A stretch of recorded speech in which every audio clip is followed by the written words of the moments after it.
BPF दोलोआ EM Rakesh ब्रह्मनि बियाबाव गोख्रों हाबाफारि लादों। EM राकेश ब्रह्मआ थोर-थोर गिनानै गावनि बियाबनि रायजोफोरजों मेल खुंनो हायाखै। थांनाय MP बिसायख'थियाव मुसलपुर बियाबाव BPFआ देरहादों, राकेश ब्रह्मआ जेनदों। BTCनि जि बिसायख'थि जानो थांगासिनो दं बाव जोंनि BPFआ मुसलपुर समस्तियाव जों देरहासारगोन बे रोखा। थांनाय MP इलेक्सनावबो जोङो मुसलपुर समस्तियाव मुसलपुर समस्तिनि EM राकेश ब्रह्म बिथांखौ थांनाय बार MP इलेक्सनावबो जों बिथांखौ फेजेनखादों।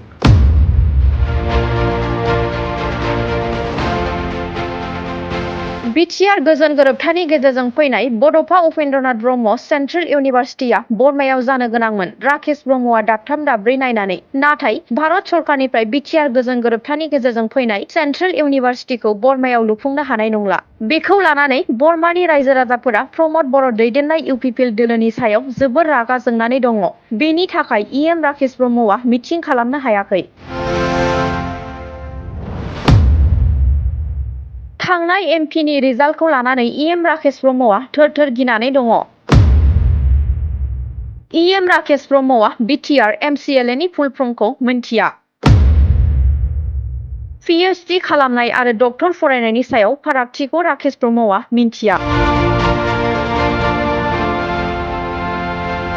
डक्टर माने डक्टरब्लानो मानसि बेमार नायग्रासो सानो।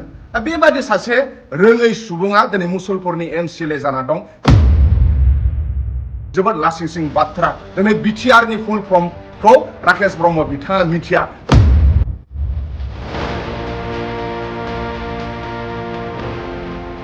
थांनाय साननैसो सिगां PhD डक्टर फरायबाय थानाय फरायसाफोरा EM राकेश ब्रह्मनाव फैदोंमोन आरो जों डक्टरेट लागासिनो दङ होनना राकेश ब्रह्मखौ जेब्ला बुङो अब्ला EM राकेश ब्रह्मआ गाव लोमजाबाय थानायखौसो नायनो थिनदों। PhD खालामनाय आरो डक्टर फरायनायनि सायाव फारागथिखौ राकेश ब्रह्मआ मिन्थिया।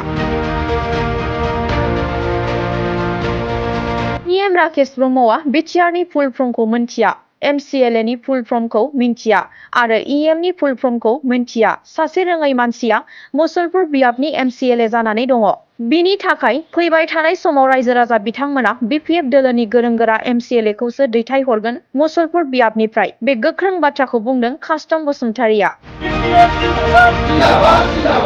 दिनै जोङो मुसलपुर समस्तिनि सिङाव थानाय गुबुन गुबुन प्राइमारिनि जोंनि इउथ BPFनि मावथि आरो BSUनि मावथि आरो पेरेन्ट बडिनि प्राइमारिनि मावथि बिथांमोनखौ लानानै मुसलपुर समस्तिनि सिङाव थानाय गासै प्राइमारिनि दैदेनगिरि बिथांमोनजों जों सावरायदों आरो मुसलपुर समस्तिनि सिङाव थानाय रायजो राजा बिथांमोनजों सावरायदों।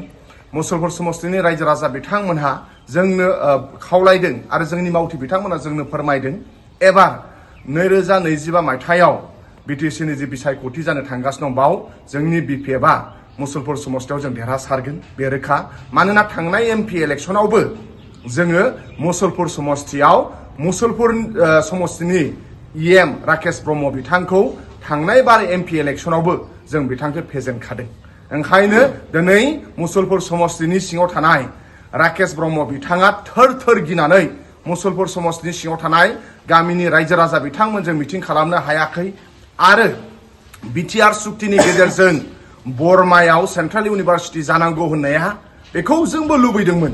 नाथाय राकेश ब्रह्म बिथांमोनहा दाबथाम दाब्रै जायगा नायनानै दिनैसिमबो 5 बोसोर जानोसै बिथांमोना लुफुंनो हायाखै आरो अजय कुमार बारला सार बुंनाय मथे बिटिआर सुक्तिनि गेजेरजों जि फैनाय माखासे एडुकेसन इन्स्टिटिउसन जेरै बरमायाव जानो गोनांमोन बेबो जानाय नंला। दा ओंखायनो दिनै रायजो राजा बिथांमोनहा राकेश ब्रह्म आरो UPPLनि सायाव बिराद रागा जोंनानै दङ। जों रायजो राजा बिथांमोनजों सावरायनानै मिथिदों आरो मोनसे बाथ्राखौ आं खोनानानै जोबोद मिनिनो आरो लाजिनो ओंखारदों। राकेश ब्रह्म बिथांनाव दाखालि बावै गोजौ सोलोंथाइ लानाय PhD स्टुडेन्टफ्रा जेला राकेश ब्रह्म बिथांखौ लोगो हमनो थाङो राकेश ब्रह्म बिथांनो फोरमायदोंमोननो जे सार आं डक्टरेट लागासिनो दङ PhD लागासिनो दं होननानै। अब्ला जेला बे डक्टरेट होननाय सोदोब खोनाबाय अब्ला बुंदोंनो जे आंनि मोदोमा थिग नङा आंखौ एसे सिकित्सा खालामलाय होननानै। दा बै PhD स्टुडेन्टफोरा मिनिदोंनो जों जे MBBS फरायाखै MD फरायाखै PhD सो खालामगासिनो दं डक्टरेट खालामगासिनो दं दा दिनै राकेश ब्रह्म बिथाङा ओरैबायदि सासे जाम्बा जायनाखि PhD हल्डार आरो MBBS फरायनायनि फारागथिखौ मिथिया डक्टर माने डक्टरब्लानो मानसि बेमार नायग्रासो सानो दा बेबायदि सासे रोङै सुबुङा दिनै मुसलपुरनि MCLA जाना दं जानानै दं जोबोद लासिंसिं बाथ्रा दिनै BTRनि फुल फर्मखौ राकेश ब्रह्म बिथाङा मिथिया BTRआ मा BTCआ मा आ मा बेखौ दिनै राकेश ब्रह्म बिथाङा मिथिया सासे जेबो रोङै मानसिया मुसलपुर समस्तिनि MCLA आरो जानानै दं बे जोबोद लासिंसिं बाथ्रा ओंखायनो दिनै BTR सुक्तिनि गेजेरजों जेबो मोनला जोंहा BPFआ जोङो बुंदों जे मानाव गेदेर हाग्रामा महिलारि सारा एबारनिफ्राय BPF सरकार फैनायनि उनाव जोङो मेट्रिकआव आरो हायार सेकेन्डारियाव टप 10 सायख'गोन BTC ओनसोलनिफ्राय आरो साफ्रोमबो फरायसाफोरनो 5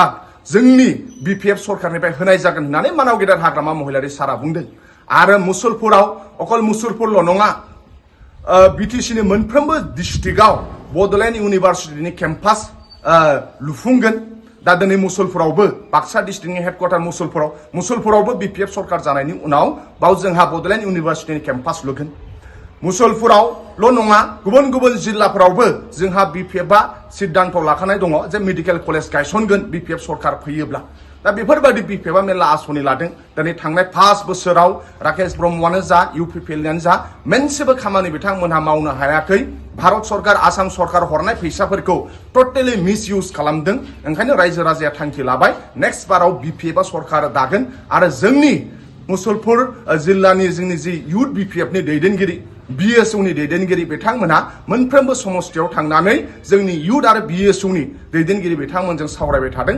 दिनैबो जोङो मुसलपुर समस्तिनि सिङाव थानाय इउथ आरो BSU आरो प्राइमारिनि दैदेनगिरिफोरजों सावरायदों गाबोनहाय जोङो बागानफारायाव जों सावरायगोन दिनै आङो मुसलपुर समस्तियाव फैनानै जोबोद गोजोननाय मोनदों जों गोबां BTC ओनसोलनि रायजो राजानि थाखाय माखासे आसनि लादों आरो जोङो इउथ BPF आरो BSUआ गामि मानाव गेदेर हाग्रामा महिलारि सारनि आदर्श आरो नखर मानाव गेदेर हाग्रामा महिलारि सारनि आदर्श दिनै मुसलपुर ओनसोलनिफ्राय लोब जोंनि BPFआव जइन जानो थांगासिनो दङ ओंखायनो आं खावलायदों मुसलपुर ओनसोलनि लाइमोनफ्रा नोंथांनि जुदि नखराव रावहाबो जुदि MLA मन्थ्रि गैया नोंनि गिदिर नोंनि नखरनि फेमिलिफोरा रावबो राजखान्थि दैदेनगिरि गैया थेवब्लाबो नों जुदि समाजनि खामानि मावनो लुबैयोब्ला नों जुदि ओनसोलनि खामानि मावनो लुबैयोबा नोंथांखौ हाग्रामा महिलारि सारा हेल्प खालामगोन जोंनि BPFआव फै नोंजों जोंजों मिलायनानै मानाव गेदेर हाग्रामा महिलारि सारनि गाइडेन्सआव मानाव गेदेर हाग्रामा महिलारि सारनि अननायाव जों समाजनि खामानि मावगोन गोजान जुदि MLA मन्थ्रिनि फेमिलि नङाब्लाबो जोंनि BPFआव फै नों केरियार दानो हागोन समाजनि केरियार दानो हागोन आङो मुसलपुरनि लाइमोन बिथांमोनखौ खावलायनाय थाबाय जोबथारनायाव गासैनिसिमबो साबायखर बावबाय थेंक इउ